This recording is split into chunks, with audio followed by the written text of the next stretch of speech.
Well, amid a pause in U.S. funding to the World Health Organization, there are new accusations that the WHO is trafficking Cuban doctors being sent around the world with little to no pay and possibly against their will. Florida Attorney General Ashley Moody is working on the issue, joins us now live. Attorney General, good to have you with us. Great to be with you. Thanks for having me. Okay, so the allegation is that Cuban doctors are being sent around the world to work in different places. The Miami Herald had a very interesting take on this. They did a piece that is essentially, this is the title: Despite U.S. warnings, Cuba's medical diplomacy triumphs in the Caribbean during pandemic. They say the political message is clear. Observers of this region there in the Caribbean say, contrary to what the U.S. has been trying to demonstrate by having the doctors chased out of Brazil, Bolivia, and other Latin American nations, Cuba's medical brigades are still needed and appreciated. So, what's the problem? These Cuban medical missions, if you'll call them, are really just disguised human trafficking. These doctors are coerced into going overseas, working on behalf of Cuba. In fact, the money that is funneled back into Cuba from this trafficking makes up half of their total budget. This is no small operation, and the sad part about it is that the arm of the WHO, the Pan American Health Organization, has been overseeing, managing, funneling this money back to Cuba on the backs of these Cuban doctors that are pushed out into these other countries.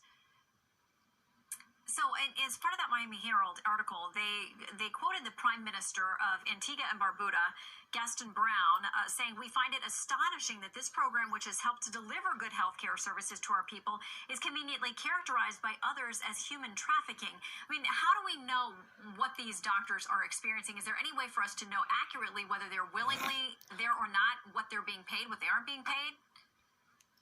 Well, I can tell you about 1,500 of these medical professionals now live in South Florida, where I'm the Attorney General. And as the Attorney General, I lead up our efforts against human trafficking, which is a modern-day slavery. And these Cuban doctors say they were separated from their families. They were not allowed to use normal passports. In fact, they could only go back to Cuba and Brazil. They could only go back one time a year. They had minders or advisors that monitored their every movement, and they got a pittance of money, just a small fraction. It all went through the Pan American Health Organization straight to the Cuban regime. So how does the WHO answer these allegations? Have they been transparent? Are they providing you information? Well, I'll tell you what, when this carefully crafted, I believe, criminal scheme was set up, the Pan American Health Organization said, we'll take the money. That way the Brazilian Congress won't know, and it goes back to the Cuban government. And while the Brazilian auditors have asked repeatedly, year after year, for documentation, they have not handed this over. You know, these organizations, they operate under an immunity, and they have to be carefully scrutinized and repeatedly monitored. And that's why I agree with President Trump's action to withhold funding while we investigate whether or not these organizations are truly acting in accordance with their intended mission, and that is to represent all member states.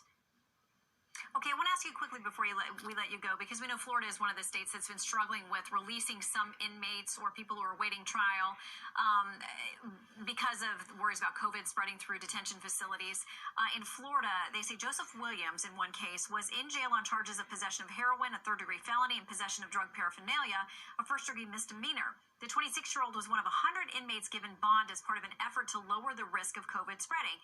Now, sheriff's officials say he was arrested for a murder that took place March 20th along Ash Avenue in Tampa's Progress Village neighborhood that allegedly happened the day after he was released. I mean, how can we manage this better?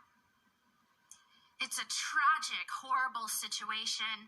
You know, I see the pressures on our detention facilities, and they're trying to manage the safety of not only the inmates, but staff members. We cannot take our eye off the ball of the safety of our public, especially during a time of emergency, during a time of crisis. We have to make sure that these defendants are looked at individually, and we know their background, we know how many times they've been arrested, whether that involved firearms, whether they're going to be a danger to the public. This can serve as a cautionary tale, a reminder that we cannot take our eye off the ball as others are considering this across the nation. Yeah, and we're getting word tonight that in Washington State, they're preparing to release maybe up to 1,000 more. All right, Florida Attorney General Ashley Moody, good to have you with us.